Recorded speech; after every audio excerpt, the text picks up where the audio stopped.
So we're going to do the IFA administrative hearing today, and if we have time, depending on how much time we take with the administrative hearing, then maybe we'll have time to start the Superior Court argument. If not, I'll hold off and we can do the Superior Court argument on Thursday. In a way, it would be better if we do that, because then maybe I can wait and after break have you read the adoption cases during break.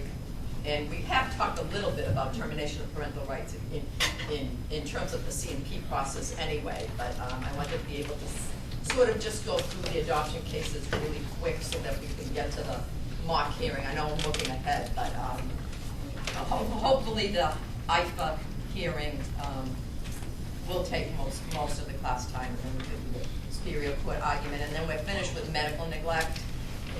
I'm skipping the gay youth section because I usually do it, and I should have rewritten the syllabus because I usually do it in conjunction with the CHINS cases later on. So put down in your syllabus, skip for now. And mental health, I usually have a speaker, Jim Cropper, who graduated from here, and I haven't been able to get a hold of him. So that's also a skip for now. So it's basically after we finish medical neglect, we're moving on to the adoption cases. Any questions on that? Okay. Now for the IFA administrative hearing, of course this is not a court case, it's DCF. It's DCF. I'm the hearing officer. We just have a few players here. We have Imani. Actually, we don't have Imani Tuma unless anybody's volunteering. Mark was going to play the father and he can't be here. Does anybody want to volunteer to play that role? Imani's role. Maria's the mother. She's Corazon Tuma. Anybody want to be Imani? Come on. Not that big a deal. Imani's the mom. Amy raised her hand sort of a little bit, right? Okay, Amy's Imani Tuma. Maria's Corazon. Katie Langdon, the school nurse, you filed, that's Tanya. So yes. you filed the 51A, so I'm going to ask you probably first questions about, how the process was initiated. Then Leslie is Maria Freelander, the worker who investigates. So I'll probably go to you next. It depends on, the questioning and what's said. I may go to Sandy first because she was TG's English teacher, and she's the one that brought it to the attention of the school nurse. So basically those are the players for the administrative hearing. The rest of you just be quiet and listen. If you want to either interject or ask a question, we can go off the record, just sort of raise your hand and we can stop. Any questions so far? And what I'm thinking now for the Superior Court argument, because we have attorneys actually arguing case law, that's when you're going to use, custody of a minor and RENA and the Twitchell case and so forth. So for the hearing itself, really no legal argument is being made. It's really the facts of the 51A and the investigation. And I would be asking specifically, for example, of Leslie, what made you arrive at your determination that the reasonable cause to believe that you have reasonable cause to support the 51A report of Tanya, the school nurse. Okay? So if we're ready to begin, I'll call this the DCF hearing officer. If the parties here at the table could just identify themselves first.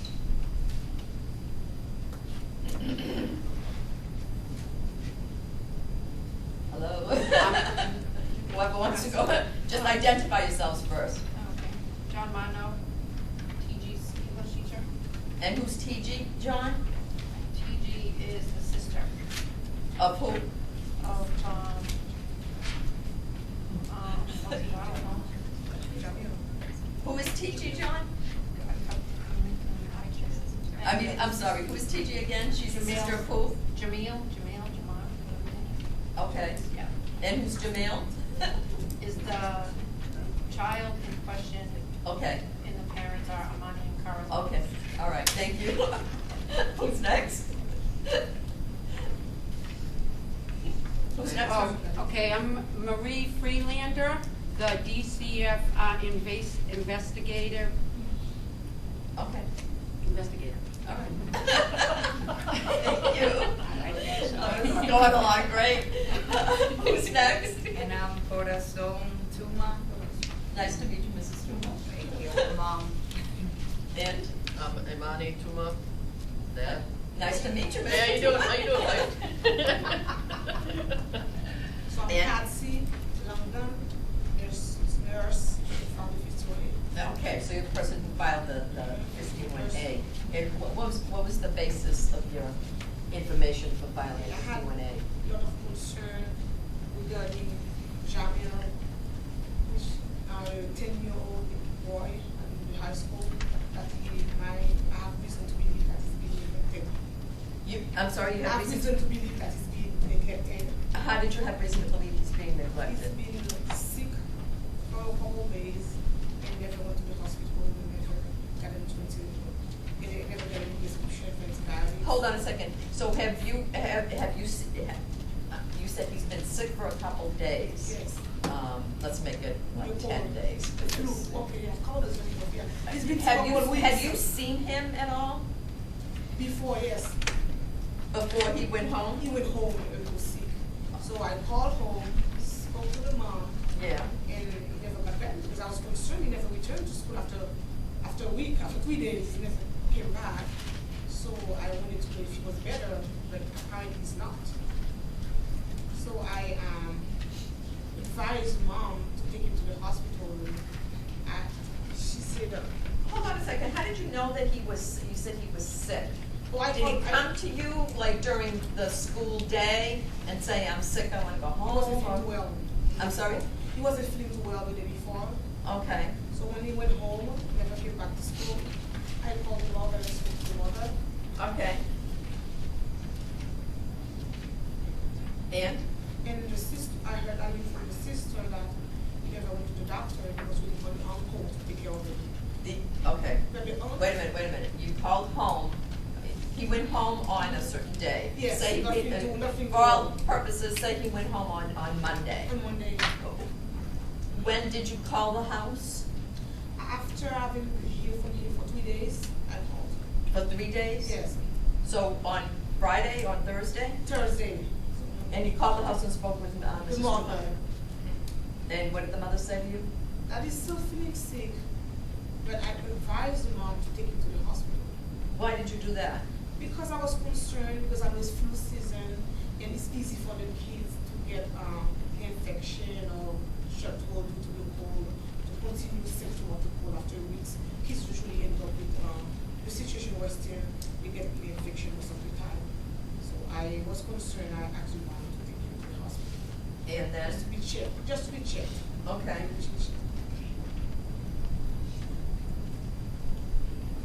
But from what I heard, he never. What do you mean from what you heard?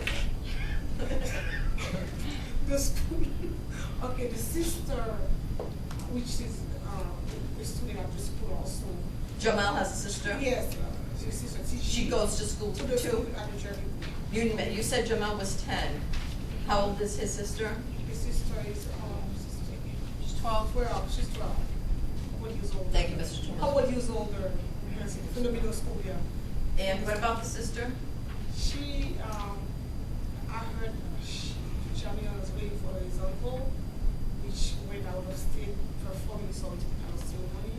What kind of ceremony? I'm not sure, but from what I understand, is some sacrifices, some of animals sacrifices. Yeah. So I was more concerned when I heard that. So apparently he. So is it then when you called DCF? Yes, I had to let them know. That's when I called. That's when I called Patsy. Maria. That's when I contacted Maria before. Ms. Freelander? So that's what, is that the substance of the 51A report that Ms. Langdon just told me Initially, about? Is there that was the initial beginning of the investigation, was the phone call from the school nurse concerning little Jamil, who had Okay. been homesick for over 3 days. And when she called the mother to inquire, she was told by the mother that, that according to their religious beliefs, they weren't going to take him to a doctor because they were waiting for somebody they called the uncle, who was actually like a priest in their religion, sort of, who was going to do it. I'm sorry, can I, either Mr. or Mrs. Tuma, exactly what is your religion? What are your religious beliefs? Well, the name isn't. It's the Ifa religion, which, Mr. Tuma? it is the Ifa religion, which, it goes back to Western Nigeria, where they practice by doing good deeds and animal sacrifices. It helps bring you forward in your lifetime, and they do a lot of, our ancestors have gone through the Middle Passages through slavery and whatnot. So part of the whole process is to grow spiritually by doing these good deeds, and you know, you get nice calm behavior from it, and you offer, depending on which god you're praying to, you offer. And do you not go to animals. doctors, or?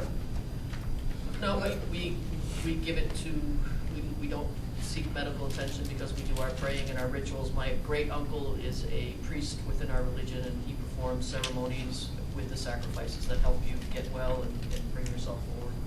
So is that what Ms. Langdon meant when she said that TG had mentioned to her that you were waiting for the uncle to come to take Yes, care my of uncle was Jamil? from Nigeria. We had gone to Nigeria. My daughter had written a essay about what she had seen. We were because we teach our children the religion and the beliefs and the rituals.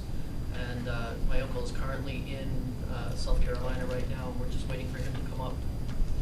And he's going to help with TG. And Jamil is still at home sick? Correct. And he has a fever currently? Yep, but he's not complaining of a sore throat anymore. You know, it seems like the sore throat's gone, and he still has the ears and the fever, but other than that, he's improving.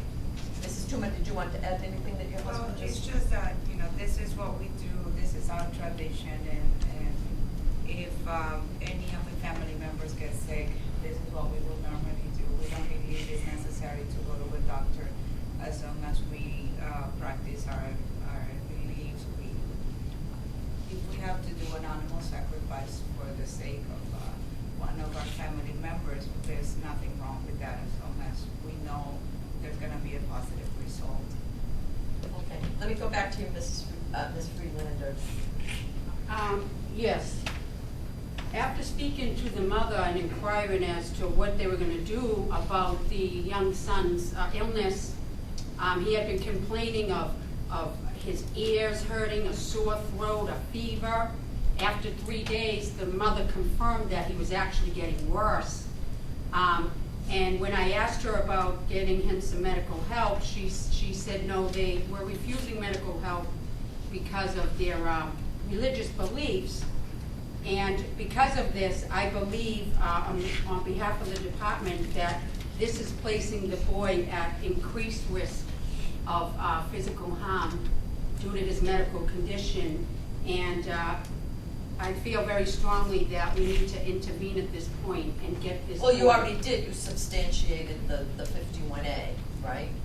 Yes, because we need to get him some medical treatment soon. Well, you substantiated the 51A, you're not, that's all you've done so far. And I understand that the Tumas, basically the petitioners here, because they're appealing the department's decision substantiating the original 51A. So, actually, I haven't heard from Mr. Martineau, TG's English teacher. Hi. Basically, all I can tell you is that my student, who is Tiji, she's the 12-year-old sister of Jamani, wrote a report over Christmas vacation in reference to what the rituals were for her family, which was like the sacrificing of animals to help the person get well. Well, aren't there other things besides just, you know, I'm hearing, you know, I know that sacrifice sounds so sort of outrageous, but aren't there other things in this religion besides just animal sacrifice? According to how it was in her paper, it was animal sacrifices and other rituals. Mr. Tuma, do you Well, this- disagree with? there's all kinds of things. I mean, there's meditation. I mean, there's all kinds of spiritual practices. There's a whole bunch of rituals. Offering a sacrifice to the deity is really more about, you know, bringing the good spirit back into the family to make you well. You get an instant feeling of joy and, you know, kind of moves you forward. And when you sacrifice, for example, if you kill, you know, a goat or a chicken, I'm assuming that you eat it afterwards. Okay.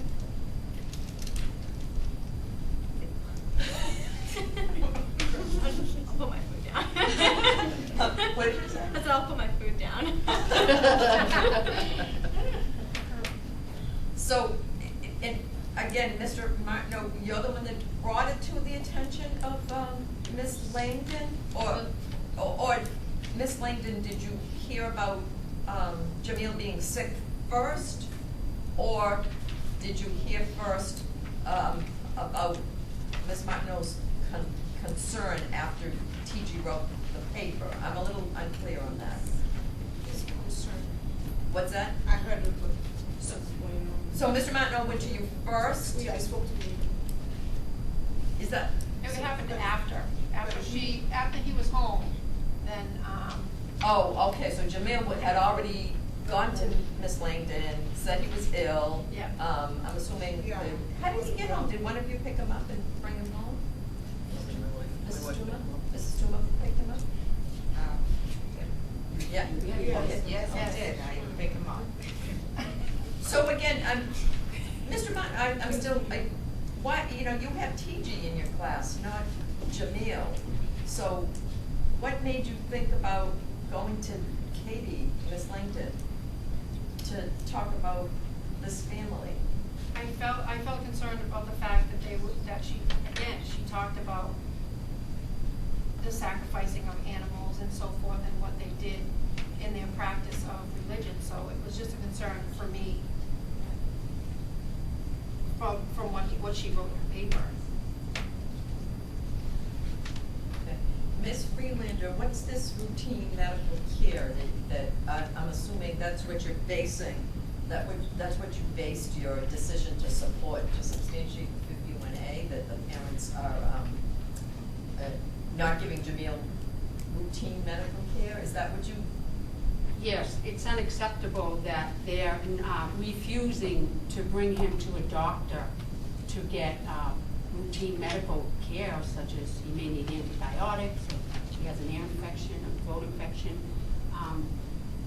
You know, there's not that we know. But he used to only have flu-like symptoms. But he's getting worse. He's not getting better.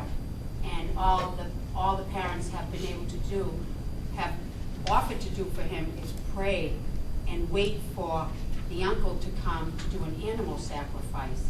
And that's unacceptable medical practice here. How is it unacceptable medical practice? Because there's no scientific proof that by sacrificing an animal is going to get this little boy better.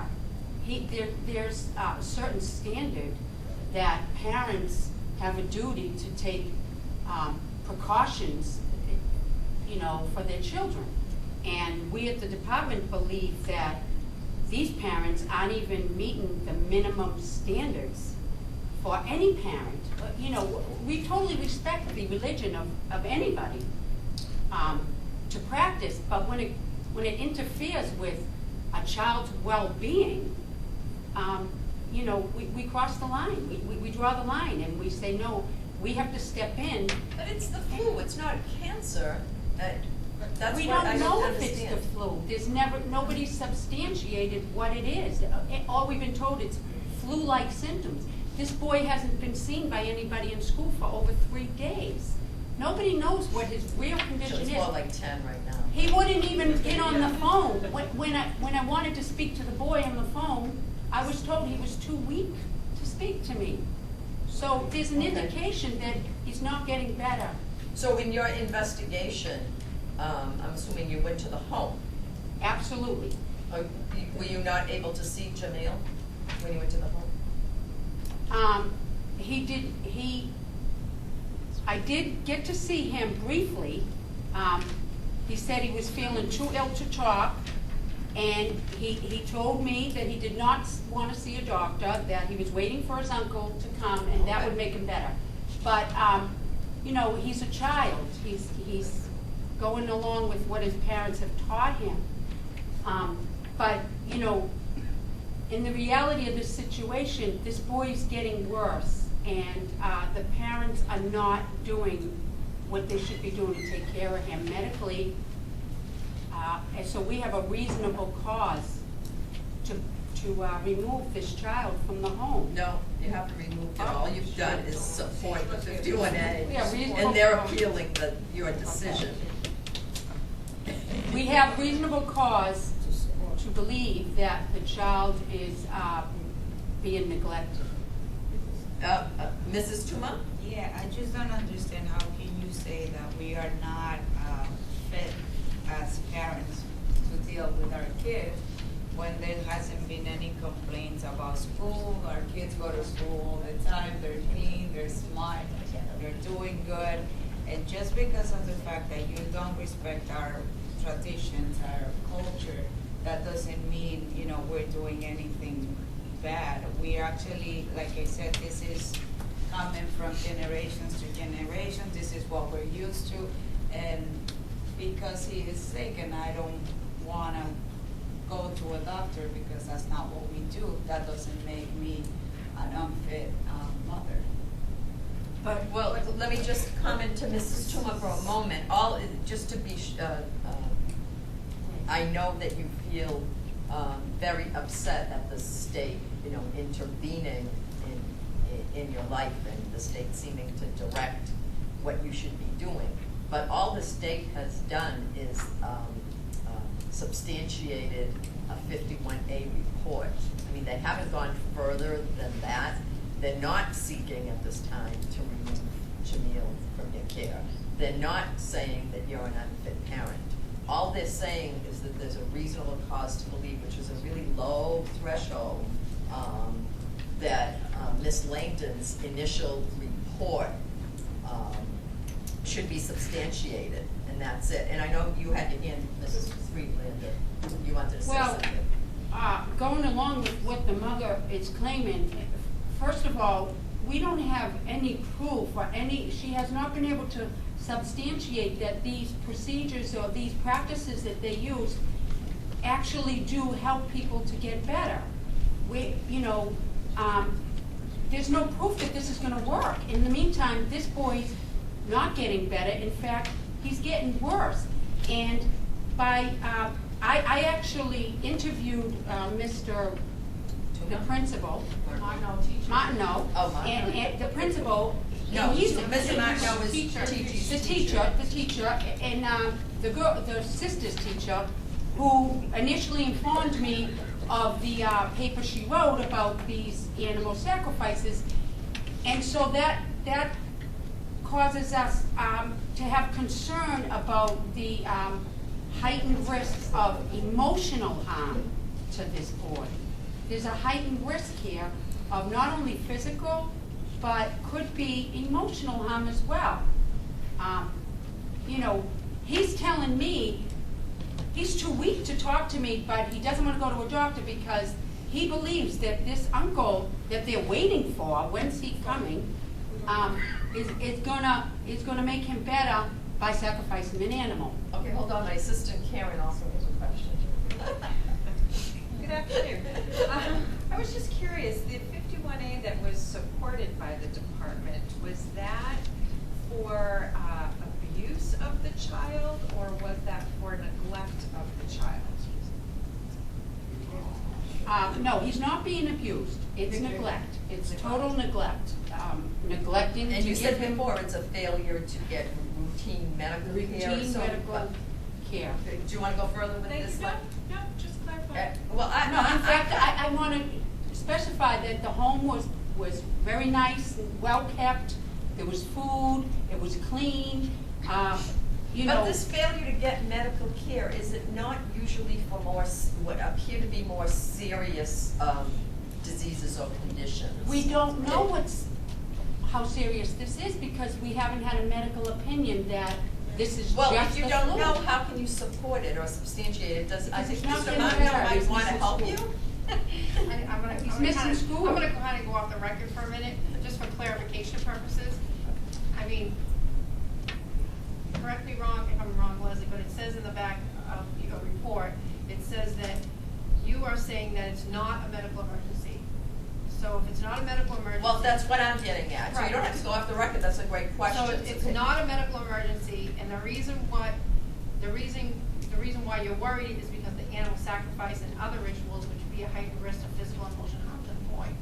So really, in all reality, the parents, again, didn't say that the child was getting worse, they actually said he was getting better, because he doesn't have the sore throat, he just has the high fever left. And So- that goes to mine and my assistant's question, again, is this a failure to get medical care? Does that fall into, your standard? Yes. In order for you to support the 51A, to substantiate the 51A, you've gotta find reasonable cause for the 51A. Okay, but according to our standards, this boy, by not getting routine medical treatment, he's at a heightened risk of injury created by his medical condition, which at this point is uncertain and unknown. Geneva, you wanna ask Ms. Freelander a question? Oh, no, I was Okay. just gonna say something about that, like, you don't need to, show that there's a medical emergency, correct? Ask her. You No, you wouldn't- don't. Right, you wouldn't What- need to show a medical emergency. It's prevention. It's, yeah, because with reasonable cause, since it's such a low threshold, it's just reasonable cause to believe that an emergency may arise later. So, I'm still concerned, and maybe you can give me more information about the flu in general. Can it become serious? And in what ways can it? Well, are you the judge? No, I'm a DCF, I'm a hearing officer. Okay, officer. I believe we need to consult a medical expert. We need a doctor in the house. No, we don't. You can Well, answer that. okay, in my experience, Oh, maybe Miss Lane, hold on, Miss Well, Lane. nurse She the can nurse help right you. there, Go ahead. Is it really the flu symptom does not look serious, or it looks like the kid's getting better, but you never know. Okay. You have to have it checked, because sometimes after a long period of time with the flu, the kids can have any kind of warm infection of the Mhm. bronchoscopy, and the kids can get worse in the future. Okay. So you don't want to take a chance, because if it doesn't get better, even if you don't see it right away, maybe later it will get worse. Okay. So that's why I think it's important that we have to be checking anyways.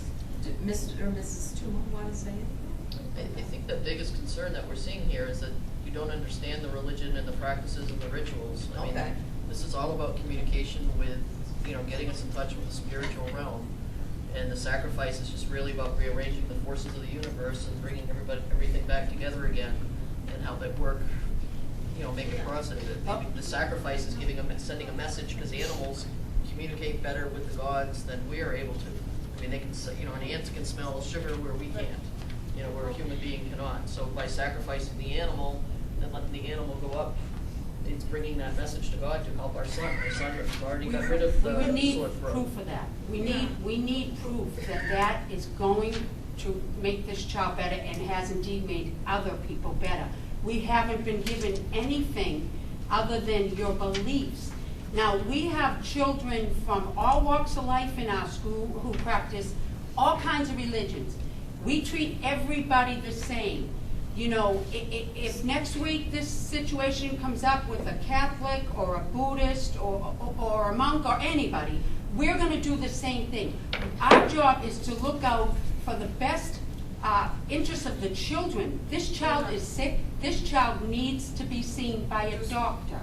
That is the utmost importance here. After we do that, then we can decide what the next step is.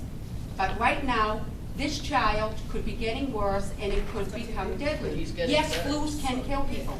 He's getting better, he's not getting worse, he's getting We better. don't have any proof of that. He can't talk to me. I am the Please, parent, please, just and one the at a parent time. is telling you, as the parent, I'm telling you, the child no longer has, and I will defer to my wife, but there is the child no longer has a sore throat.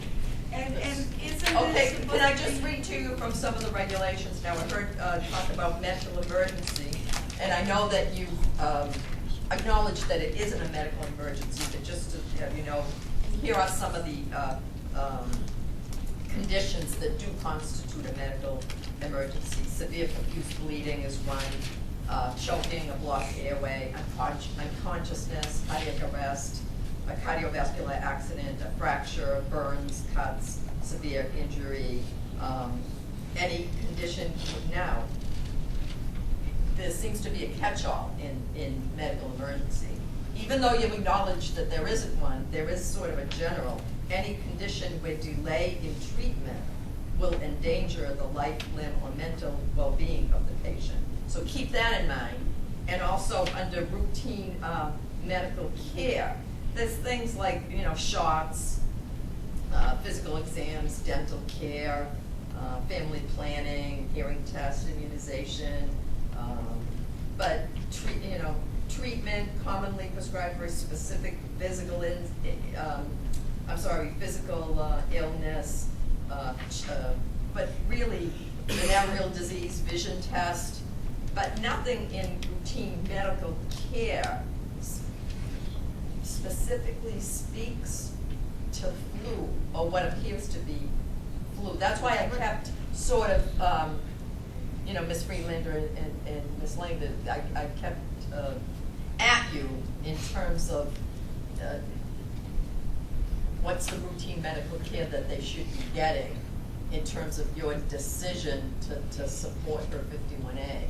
Okay, you said but, go ahead. I just wanted to inform her that with parents that in the past we have had student kids that was getting to well flu symptoms just like Jamil, and after I advised their family to take them to the hospital, then we find out they was having pneumonia or beginning of pneumonia, and they had to treat them with antibiotics. So that's why I was really, because we had many experience in the past. So you've had many sort of flu Yeah, in the epidemics past. where they've become much more serious. Pneumonia, and we had to train the nurses and do it for the kids, so that's why. So you're saying this case could possibly become a medical emergency? You don't know, yes. I'm sorry, Geneva wanted to say something a while ago. I just wanted to say in support of the nurse and DCF Yeah. that swine flu came from animals and it and the bird flu and all these other flu type things that are coming from animals or being passed on from animals and Maybe the Tumas can answer that, and that they're actually. being subject to sacrificing animals. You're gonna have, anybody in this room that eats meat, you're getting a benefit from the meat. You're getting the blood, because it's all about the blood sacrifice that's accommodating their meal. You're getting your iron, you're getting other things from it. So as we do the sacrifices, they actually eat these foods, because and depending on what you're sacrificing, sometimes it's not sacrificing an animal. Sometimes you don't need to actually give blood. But this animal, look at the kosher, the Jews do the same thing with the kosher food. That's all prayed over animals. This is something that goes on for thousands and thousands of years, much longer than your 200-year-old country.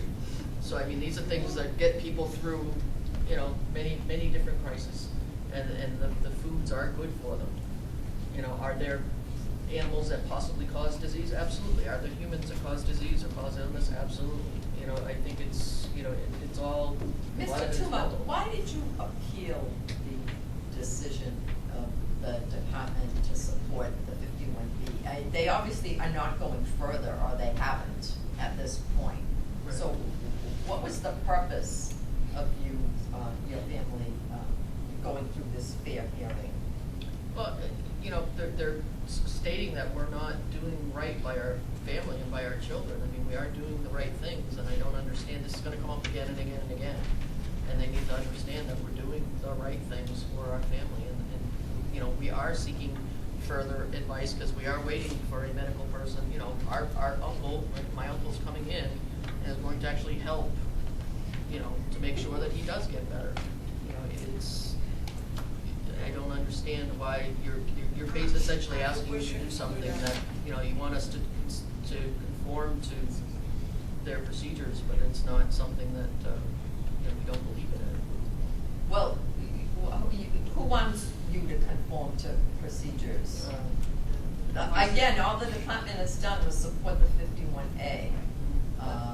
Looks like they offered you some services, but you've refused. It doesn't look like they're, it doesn't look like they're looking to remove your son or get custody or force any services on you. So that's why I'm asking, why have you gone to this step? You know? You got This it. is too much, you You know? got it. I know, You your got it. wife made you do it? Maybe do it. I just think that at this point, we're not, the whole 51A, it was based on the medical, but in reality, I think they're more concerned about our religion and our traditions than what is really happening, because I don't see that a flu-like symptom is such a big deal that it's gonna force us to take our kid, to a doctor. Mr. and Mrs. Tuma, you will acknowledge that young children and even adults have died from symptoms like this. Well, I'll take it to the other level. But that- even with that it's- medication, What's that? even they What? will even die under medical treatment. That's true. They die That's in true. hospital. But the risk is much lower when they're treated in a timely fashion. Mrs. Langdon, school nurse? Yeah, Wanted I'd like say to know something before. what are the parents gonna do if the uncle doesn't come? What are the parents gonna do if the uncle? It looks doesn't like come? they're all Is that what you relying said? on the uncle, yes. Is that what you're relying on, the Babalawo coming to heal your son? Absolutely, he's one of the Davidians. He's gonna come in and he's gonna help my son. He's gonna help us and get that message through to the gods, so the gods can take care of my son. So if he does not make it to the year, Pulling on this sword really hard here. Start to pinch a little. I'm through with the questions and concerns I had. Does anybody else have questions of anyone?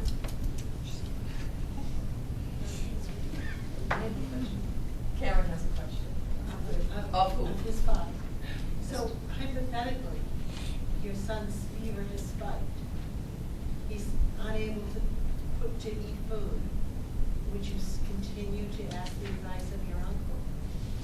Is there any point where you would get real medical treatment for your son?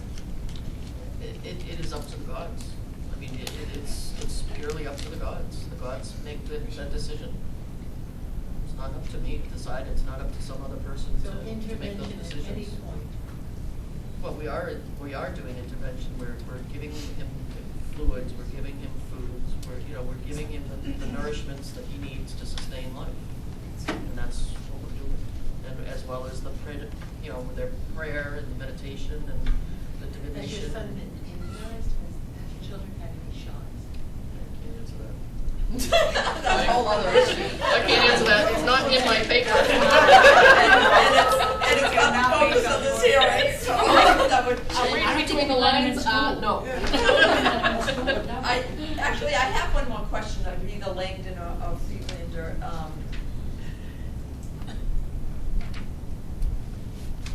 I mean, is it, this child can just, apart from the religious reason, this child and many children, and adults as well, when they do suffer flu-like symptoms, they just go home and rest. And it is possible that they get better, correct? It is possible. It's also possible that it's not a flu. Flu-like symptoms can mean many, But many something different else things. more serious. and Very would, much. fall on that, catch-all provision that I read to you Right. before, all right. Substantial risk of harm.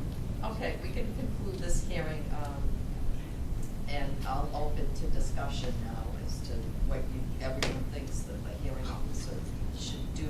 And let me just preface that by, does everybody understand, did you read the Cobble case? Because the Cobble case is sort of the identical sort of procedure. So we're at step one, and step two will then be go into Superior Court and the argument before the Superior Court.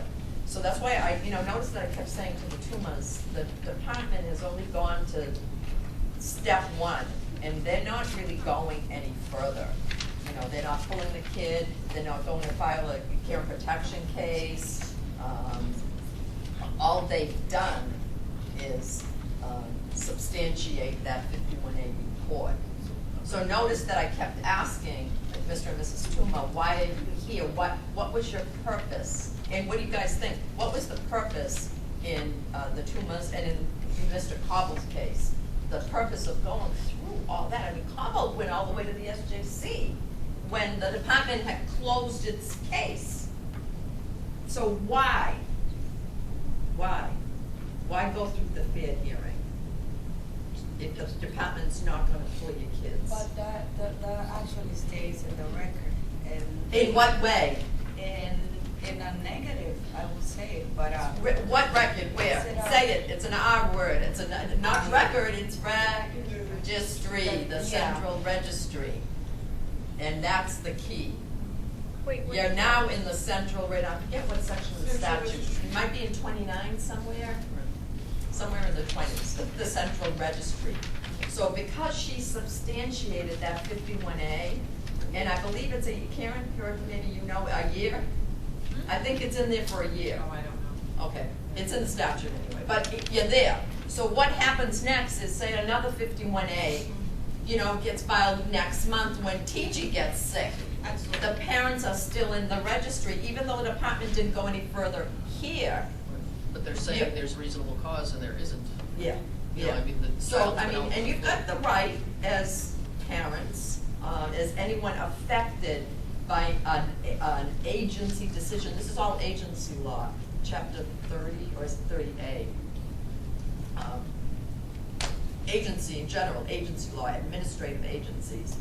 So you've got a right as a participant, as an individual, to appeal and exhaust ultimately all your administrative remedies. Geneva? So say you did have the one substantiated 51A and it stays in the central registry. Right. Then you get another one. Can those be put together to then? Yeah, bring well, up I mean, more? it looks bad for you, Okay. right? Because now the department is saying, wait a minute, you know, we already filed the 51A before. But I mean, Can't- like, if it was But separate children, could you still like Oh, put it it's together to show? still It's together, right. and that's how you build your care and protection Right. case. Okay. Yeah, I mean, this looks really bad, you know, these parents, they've been before us, you know, we've looked at this family before. And now, here's another situation that's similar on the other kid, or maybe it's Jamil again, who knows? Yeah. I actually lived through this, like everything, but I okay, I had two 51As filed on me, right? Okay, you don't have to give Okay, us no, the all details. right, no, they weren't You're on substantiated, record. either one, okay? They were never substantiated. Yet, years later, I went to go be a foster parent. Yeah, with of DCF, course, of course. and they looked at they were already approved my house and everything for the little girl that I have had since she's Right, 2. right. And they, at the last minute, I was ready to go to their classes, and they said, oh, wait a minute, you came back. Yeah. Your Corey came back, and you, I mean, your department Yeah. review came back, Exactly. 2 51As. Exactly. We cannot allow you to be a foster parent. Yeah, yeah. But neither one was substantiated. I don't understand how they could hold that against me. They must have been substantiated. I never had a hearing, It nothing. doesn't matter, you didn't need a hearing, you didn't do anything. So for example, the Tumas here, if the Tumas didn't do anything, Mhm. all right, they're thinking they're fine. The departments, you know, they never have to deal with the department again. And they may not, all right? But they don't know that now they're in this registry. They don't know that they've been reported. Does that You see stay where I'm forever? No, it isn't forever. It gets, like I said, with the Long statute, time. you get expunged at some point. It stays really for a long time. I wonder if you have to do it. But that's the reason, and that's the reason why you wanna go through all of this, because it becomes expensive. I mean, now you're pro se, it's just an administrative hearing. But if you end up taking it like Cobble did to Superior Court, you're filing a complaint, you're getting before the judge, ultimately to the SJC, you're writing briefs. I mean, that's not court-appointed stuff. That, because there's no care and protection, it's not in the context of a care and protection case. So Cobble paid for this. But he did it, you know, partly because of conviction, you know, I'm a parent, blah, blah, blah, but also partly because I don't want to be branded, so to speak. So anyway, what should the hearing officer do? Should the hearing officer affirm her 51B decision that there is reasonable cause to substantiate Katie Langdon's? I think so. Yeah. How many think a hearing officer should affirm? Raise your hand, I just want to see. Oh, a good majority of the class is affirming. All right, the people that didn't affirm. Ahmed, tell me why not? Yeah. I'm just gonna go against it because I don't think that there was like a malice intention or something. You don't think there was what? Malice. Mhm. Like bad intentions, you know, like, I'm just like disagreeing because everybody's agreeing. And Ed didn't raise his hand either. Ed? I think the state or the agency has improved or made me believe that the child's in kind of medical state of emergency as of yet. And I think they're trying to punish the parents for their religious beliefs Okay. more than protect the child. Okay, who else didn't raise their hand? Joe and Karen? Joe? Pretty much the same reason. I don't think there's been any substantiation that there's a serious medical problem yet. I think it's premature, and I just don't. In spite of the low threshold? Well, Because remember, she only needs reasonable cause, and I'm just affirming her decision. okay, that's for So- 51A. She needs reasonable cause. Right. This is just, but you're able to say. I mean, of course, there's some concern. So, but no, I really the whole thing to me reeks of religious bigotry, and the fact that the social workers' concern seems to be over the animal sacrifices more than the welfare of the child.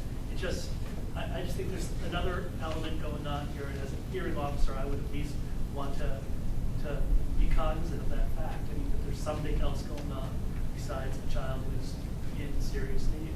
Karen, you also know? Yeah, it's, in looking at the regulation, it's really a failure to provide minimally adequate medical care. Yeah. And I think, like Joe, I'm not sure that we're at the point where the parents have failed to provide the minimal medical care. And in fact, you know, the child is reportedly doing better than he was. What if, Reported by who though? The parents are saying it, but he's not in school. Yeah, I have a question. does that We don't matter? have- What? we Well, don't wait a have second. any information. Well, wait a second, because we're looking at her 51B, which would have been, let's pretend she did it as an emergency, right? But at the most, 5 days later, the interim report was 24 hours, something like that. So she did her 51B while he was still sick, right? So even though this is later on, aren't we looking at the point in time? That it's filed. Well, the point in time at which she arrives at her decision, does that change your no answer? Do you know what I'm saying? No. Okay. So Tanya was the nurse. She called it in and then she follows it up with a letter. She called it in and maybe it seemed like an emergency, then Leslie would have, you know, gone out to the home right away and blah, blah, blah, and did her report, her 51B report, very quickly, where she substantiated Tanya's 51A report, basically saying there's reasonable cause to substantiate her report. So that would have been, you know, within the first week of Jamal's illness. Now, even though the parents appealed and they went to the fair hearing, by the time they're at the fair hearing, Jamal might even be back in school. But we're not looking at whether he's okay now. We're looking at her decision on the 5th day or so. All right? But you're still not gonna change it. I just wanna make sure you guys. Is it on the 5th day, or is it on the day that it was reported?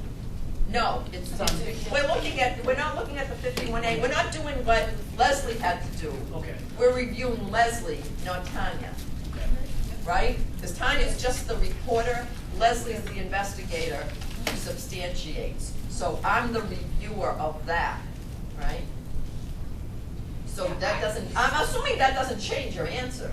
It doesn't. Okay, still. it's just because you said something about him getting better that I wanted to bring Right, that up. well, the parent said that he is, there's no information from, the social worker who interviewed the parents that the parents are not being truthful, or that there's any concern of truthfulness of the parents, or that there's been any prior concern about the parents or about the children, and she was able to lay eyes on the child.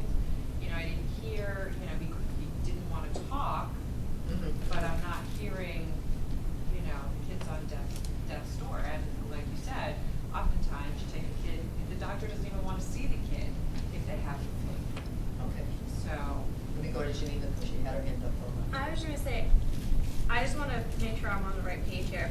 You only have to have reasonable cause that the child's in danger of neglect, not that there's a medical emergency. So- Remember, it's Right. what you guys learned earlier as to what the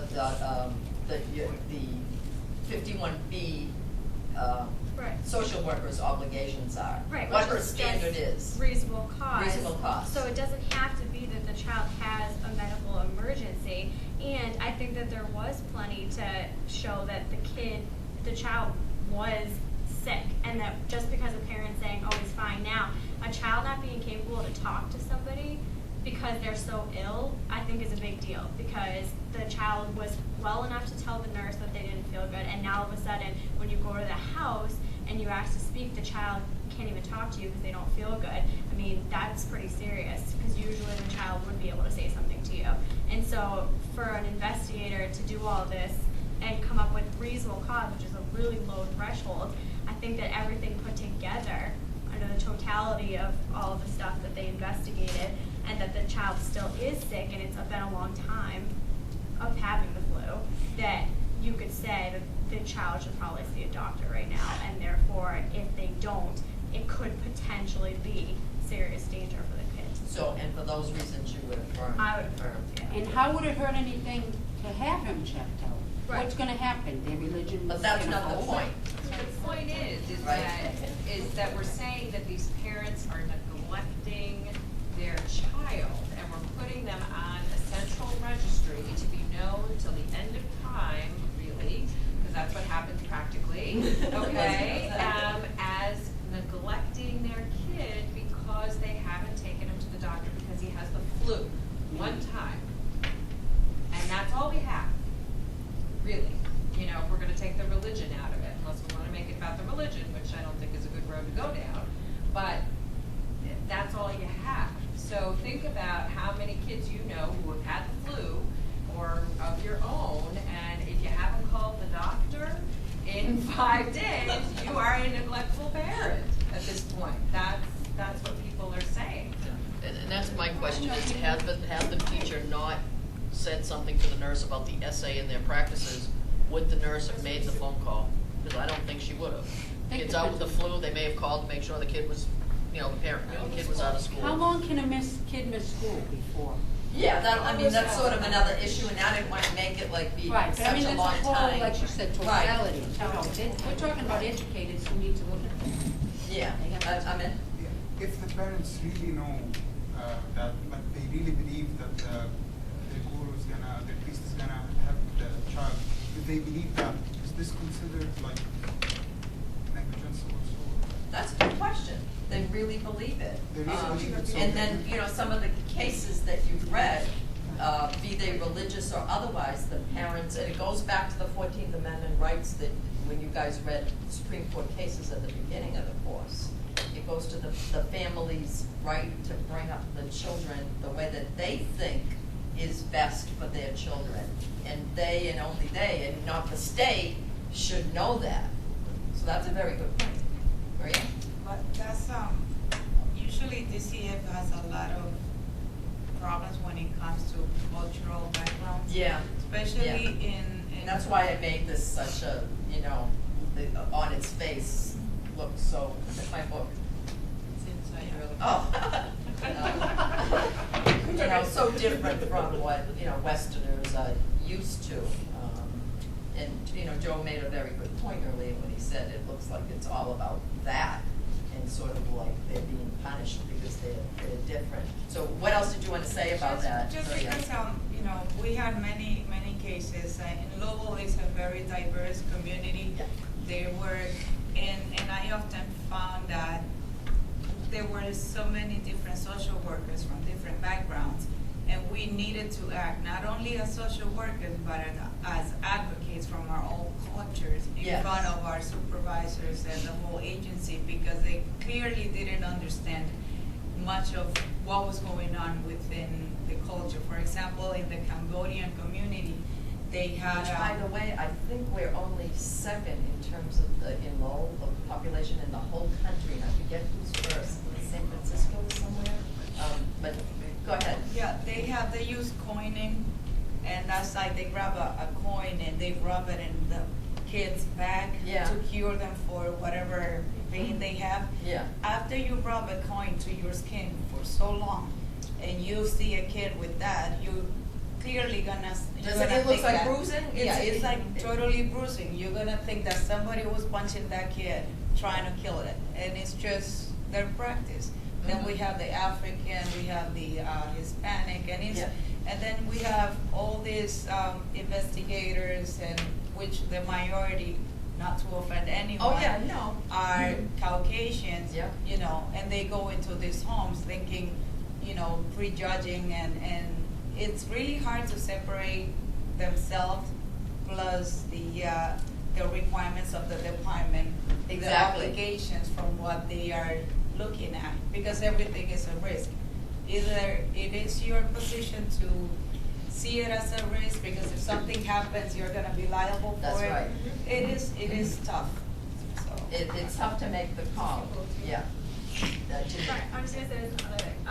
We don't have enough information in this, but, and I'm not a doctor, but I think that it had less to do with the religion and had more to do with the animal sacrifice. That if they were praying, it would have been a different story. They probably wouldn't have had this whole issue. I think that brought out more of a risk in the child. That as soon as they heard that the kid was around live animals that could potentially be diseased, whereas other children in the area aren't, then that could give the child more risk of being subjected to, I don't know, say swine flu or bird flu or something like that. And that in and of itself, having nothing to do with the religion part of it, has to do with it, you're putting your child at risk, and you should know that they could be getting some flu So from how animals. would you compare that with, for example, Christian, you know, here we are in the Lenten, is it Lenten season, the Lent, or did you just say Lent? Lenten or Lent? Lenten. It's Both. both. Okay, that's right, I read it.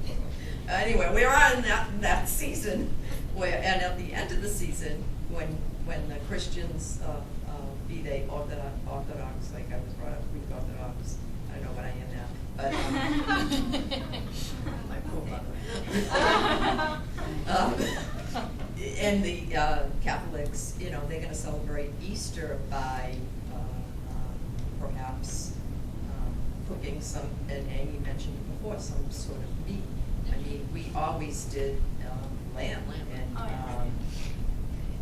when we grew up and I grew up in Lowell in Yeager, my grandmother used to kill chickens, and then we'd eat them.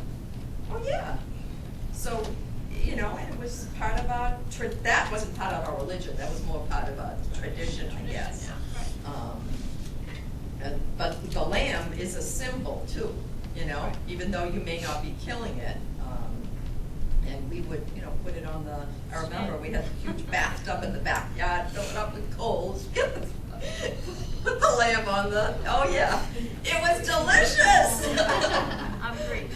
Oh, okay.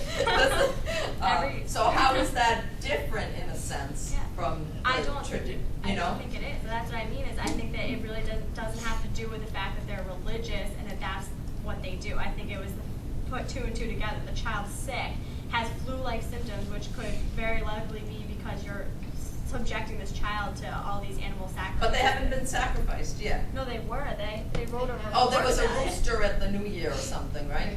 And they, yeah, and she wrote about how they've done it before and stuff like that, and so we don't know how many of the kids been subjected to be around, and it's just the fact that if you're going to do things like that. But is it, as Maria pointed out, Leslie's sort of inability to recognize the cultural differences that made her support the 51A, or is it truly her reading of the regulations that this kid could be in trouble medically? You know? What do you think, Leslie? Even though you played the other part. I really do believe that, though, because I believe that it's all about this kid is sick, and it doesn't matter what his family, believes or doesn't believe, or the people next door that have a kid that's sick. It's a kid that's sick. The kid needs to be looked at. It's very simple for me. The kid's not getting better. He's missing school, and he's told, instead of the parents saying, well, you went to the doctors yesterday and they said, I called the doctor and they said, take him in 3 more days if he doesn't get better. There's nothing. It's just, no, we're just going to pray. Or I don't think it matters whether it's an animal sacrifice or a prayer or whatever. It's not getting the help that's available to every kid in this country. They're all held to the same. I don't think it matters much about, backgrounds or cultures. The bottom line is these laws were set up to help children who can't help themselves. And if the parents aren't doing the job, then the state comes in and parents pay tree or whatever. Yeah. This is different hypothetical. Okay. A child gets hurt playing hockey, injures his head. Oh, gee, this sounds familiar. This isn't my school. Oh, okay. 3 weeks later, he's still having headaches. The kid's gone to the doctor. The doctor says that the child should have a CAT scan. The parents don't want to expose the kid to radiation. So are we talking about the same type of thing here? Are we going to take those parents? They are not praying though. They're not praying? No, that's a very good example. Yeah. Take the religion out of it, it's almost the same scenario here, but these parents are doing what they think is best for their child. Right. Well, and I think the other thing to think about is, okay, so let's say these parents continue to do practice this, and the kid just has the flu. At what point? Yeah, and that was brought up somewhere. At If what he point? becomes worse and No. But oh, I'm just sorry, is that what you're going? Oh. saying, let's say everybody continues their practice and the kids get their regular school-like, flus and colds and whatever, and they never take the kids to the doctors, and there's a 51A filed at every point. What are we gonna do then? Are we gonna remove the kid and have somebody else raise the kid? I see where you're going. Because, say Right. that the kid's not getting worse, But we've the got department 20 continues 51As now because, because Jamil never goes to a Never doctor. goes He to gets the- better, but he He gets better, but then he gets sick again, and there's, But then after the third 51A, the case has to stay open. well, right, that's the thing, and now you're in the That's the system, trick. so, is it really, is the system really going to be better off for this kid? It's something for people to think about. I'm certainly a child advocate, and I'm all about taking care of kids, but I also know very, very well about the system, and our system for taking care of kids outside of their families is not so great, quite frankly, and sometimes it does them a disservice. So I think it's something, to think really carefully about. Another factor to think about as well, and it's really not brought up here, but just in terms of the history of the world, traditional, let's call it Western medicine, is still so fairly young, and it's not fast and true in many different areas. And you see that a lot lately with the whole holistic trend and so forth. So that's another thing that might play into maybe not this specific example, but others as well. Joe? Can you attack the underlying 51A in the way that a criminal complaint might attack the probable cause for a search or something like that? So if we had a problem with the 51A that was drawn up because it was based on religious imagery or whatever, can parents attack that aspect that sort of generated the 51B? what way? By suing the department? No, but Is it- well, is that what using you- the same argument that we're trying to do, we're trying to get rid of the 51B, or the parents are trying to get rid of the 51B. Well, not get rid of the 51B, Decision. it's this decision that It's based on- says there's reasonable cause that there's a neglect or abuse. But if you So- can attack the underlying original 51A complaint, saying that this nurse wouldn't have even reported it. Remember, if you look at 51A, and I don't even know if I have it with me, but there's language in 51A in terms of reporters can't get, sued Can't get or sued, right, fined yeah, and right. that sort of thing. Right. So I don't know if that's where you were going with that. I don't think you can. I Yeah, haven't there's heard of not- anybody ever doing that, which I guess doesn't necessarily mean anything, but, mandated reporters, you're only supposed to Yeah. report with a suspicion. Right. You're not supposed to. Yeah, and I mean, you're protected pretty much from Right. liability.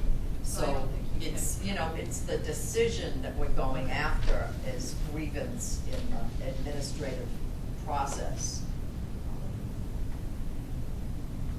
So.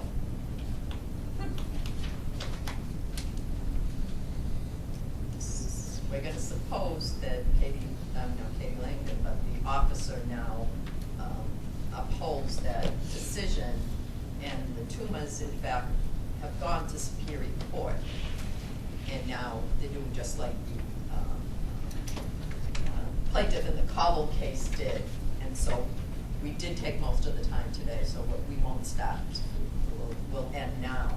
And so we'll come in on Thursday and do, use the cases to do your Superior Court argument for or against the Tumas. Okay. Anything else? So for I don't Thursday? think, for Thursday, we will do that. And we might get into some discussion on, we really won't have time to do an actual temporary custody hearing. We will be doing a mock hearing later on after, on another case. But I do want you to think about not only the Superior Court argument, but if in fact, with maybe more facts added in, if in fact the department ended up filing a parent protection case, what would sort of be, the arguments be in that particular case? So we can bring it in the context of parent protection that we've been talking about as well. So the spiritual treatment statute is going, it's no longer warranted. I don't know, we'll talk about that with the Twitchell case. Can you check it out for, okay. Because that was in effect at the time of the comment. I've seen that.